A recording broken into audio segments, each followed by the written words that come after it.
Hi friends, welcome to Telugu bachelors kitchen. ఈరోజు మనం చేసుకునేది green pulao, otherwise green chicken pulao and kulcha chicken rice, మనం ఏదైనా పిలుచుకోవచ్చు. దీనికి మనం కావాల్సింది ఏంటంటే కారం వేయము, సో సరిపడా పచ్చిమిర్చి తీసుకోవాలి, కొత్తిమీర కొంచెం ఎక్కువ తీసుకోవాలి, పుదీనా కొంచెమే తీసుకోండి. ఒకవేళ మీకు ఫ్లేవర్ నచ్చకపోతే మీరు స్కిప్ చేయొచ్చు. అండ్ చిన్న అల్లం ముక్క, వెల్లుల్లి. సో ఫస్ట్ మనం వీటన్నిటిని మిక్సీ జార్లో వేసుకొని మెత్తగా పేస్ట్ చేసేసుకుందాం. పేస్ట్ చేసుకున్న తర్వాత ప్రాసెస్ చేసుకుందాం. ఈ లోపల నేను ఒక గ్లాస్ బాస్మతి రైస్ కడిగి పక్కన పెట్టుకుందాం. ఒక హాఫ్ అన్ అవర్ కడిగితే చాలు. సో ఫస్ట్ మనం పేస్ట్ చేసేసుకొని ప్రాసెస్లోకి వెళ్ళిపోదాం. ఇదిగోండి, ఇలా మెత్తగా పేస్ట్ చేసుకోవాలి. చూసారు కదా, ఈ మాత్రం పేస్ట్ ఉంటే సరిపోతుంది. ఈ పేస్ట్ మాత్రం కంపల్సరీ అండి. దీని తర్వాత మనం ప్రాసెస్ చూసుకొని స్టవ్ వెలిగించేసుకొని ప్రాసెస్లోకి వెళ్ళిపోదాం. ఓకే ఫ్రెండ్స్, స్టవ్ వెలిగించుకొని ఆల్రెడీ నేను కుక్కర్ పెట్టేసుకున్నాను. ఇది కుక్కర్లో అయితే బాగుంటుందండి, కొంచెం ఆయిల్ ఎక్కువే పడుతుంది. అంటే నాన్ వెజ్ కదా, కొంచెం ఆయిల్ ఎక్కువే ఉండాలి. నేను ఆల్రెడీ చికెన్ అది కడిగి పెట్టేసుకున్నాను. అండ్ రైస్ కూడా గ్లాస్ రైస్కి గ్లాస్ ఇంపా వాటర్ పడతాయి. గ్లాస్ బాస్మతి రైస్కి గ్లాస్ ఇంపా వాటరు. అదే గ్లాస్ సోనామసూరి రైస్కి అయితే గ్లాసున్నర పడతాయి. ఎందుకంటే ఎక్స్ట్రా వాటర్ చికెన్ నుంచి వస్తాయి కాబట్టి. సో ఈ లోపల ఆయిల్ వేడెక్కే లోపల మనం కావాల్సినవన్నీ రెడీ చేసుకుంటాం.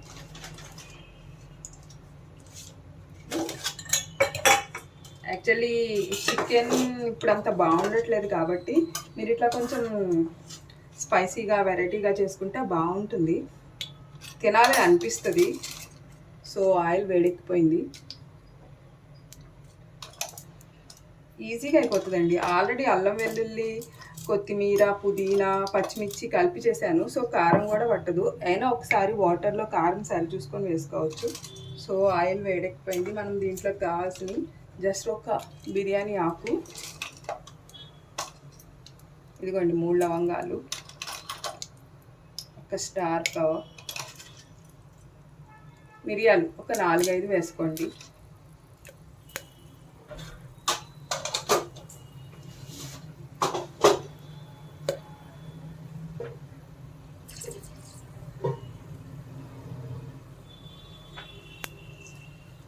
ఉల్లిపాయ కూడా ఎక్కువేం అవసరం లేదండి, ఇట్లా కొంచెం.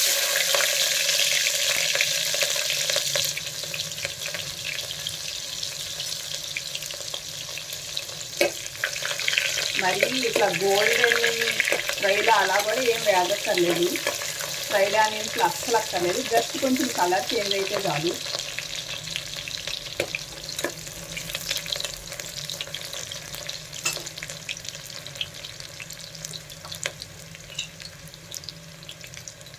పసుపు,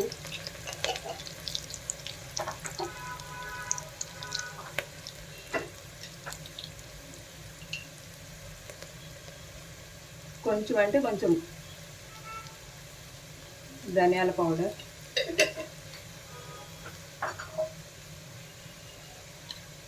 ఆల్రెడీ ఉల్లిపాయ మగ్గిపోయింది. సో మనం ఆల్రెడీ పేస్ట్ చేసి పెట్టుకుని వేసేసుకొని బాగా వేగనిచ్చుకొచ్చుకుందాం, పచ్చి వాసన పోయేదాకా.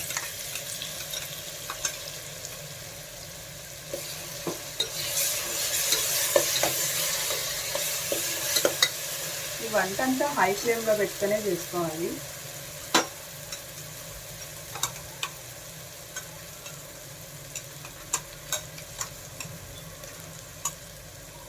అచ్చం మనం రెస్టారెంట్లో తిన్న స్టైల్లో వస్తుంది.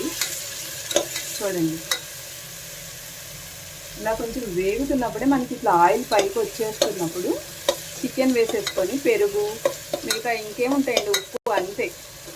చికెన్ కొంచెం మగ్గిన తర్వాత వాటర్ పోసుకున్నప్పుడు మనకు తెలుస్తుంది ఇంకేమైనా మంట సరిపోలేదా లేకపోతే ఉప్పు పడుతుందా అని. అప్పుడు సరి చూసుకొని వేసేసుకుంటామే.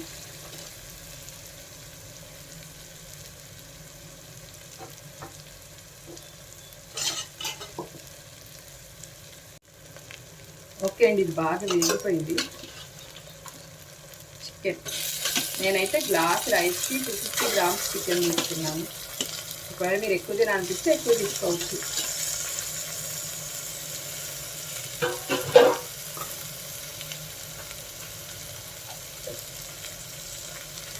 దీనికి కొంచెం సరిపడా సాల్ట్ వేసి కాసేపు మగ్గనిచ్చేసి అది మగ్గుతుంది హాఫ్ ఉడికింది అనుకున్నప్పుడు పెరుగు వేసేసి రైస్ వేస్తే సరిపోతుంది.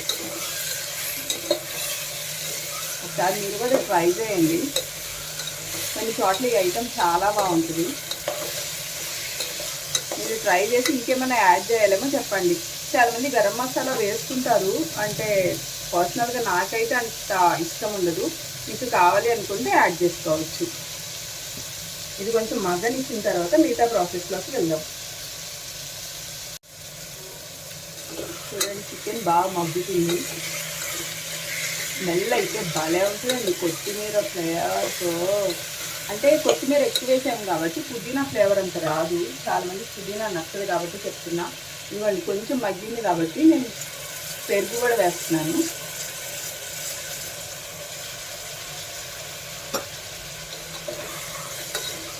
పెరుగు వేసి ఇంకొంచెం మగ్గిన తర్వాత ఫస్ట్ రైస్ వేసుకోవాలి. ఒక 2 మినిట్స్ వేయించేసి వేసుకున్న తర్వాత అప్పుడు మనం గ్లాస్కి గ్లాసు వాటర్ వేసేసుకొని ఒక్కటే విజిల్ అండి, హై ఫ్లేమ్లో ఒక్కటే విజిల్, అంతే అయిపోతుంది. చూద్దాం ఎలా అవుతుందో. ఇంకా చూసారు కదండి, చికెన్ అయితే ఆల్మోస్ట్ 60% ఉడికిపోయింది. ఈ లోపల ఫస్ట్ నేను కడిగి పెట్టుకున్న రైస్ వేస్తున్నాను.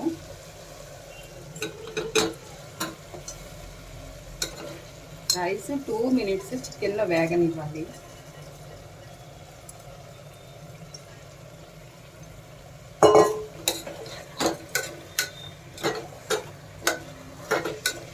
అంటే అప్పుడు రైస్కి మొత్తం ఈ ఫ్లేవర్ అంతా పడుతుంది బాగా. 2 మినిట్స్ అంటే 2 మినిట్సే.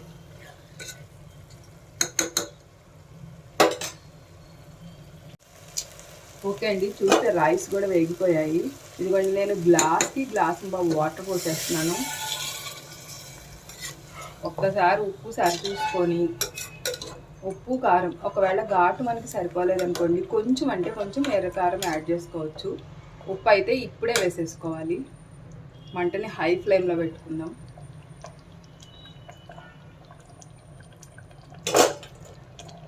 నాకైతే అన్నీ పర్ఫెక్ట్గా సరిపోయినాయండి. కొంచెం సాల్ట్ తగ్గినట్టుంది. సాల్ట్ నేను చెప్పినట్టు కొంచెం వాటర్ ఉప్పగా ఉంటే మనకి తినేటప్పటికి సరిపోతుంది. ఇప్పుడు కనుక కరెక్ట్గా ఉంటే తినేటప్పటికి చప్పగా ఉంటుంది.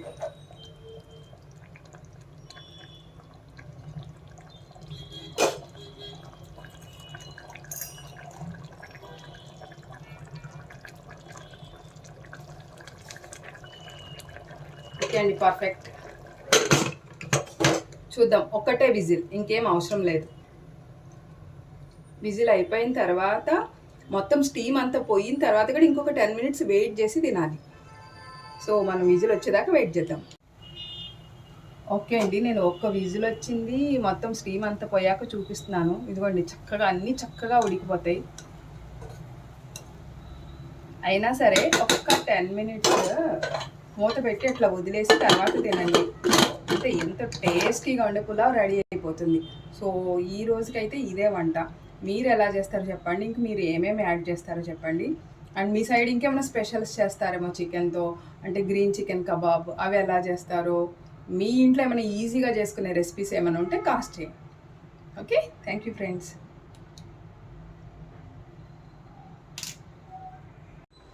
సో 10 మినిట్స్ అయిపోయింది, చూద్దాం ఎలా ఉందో.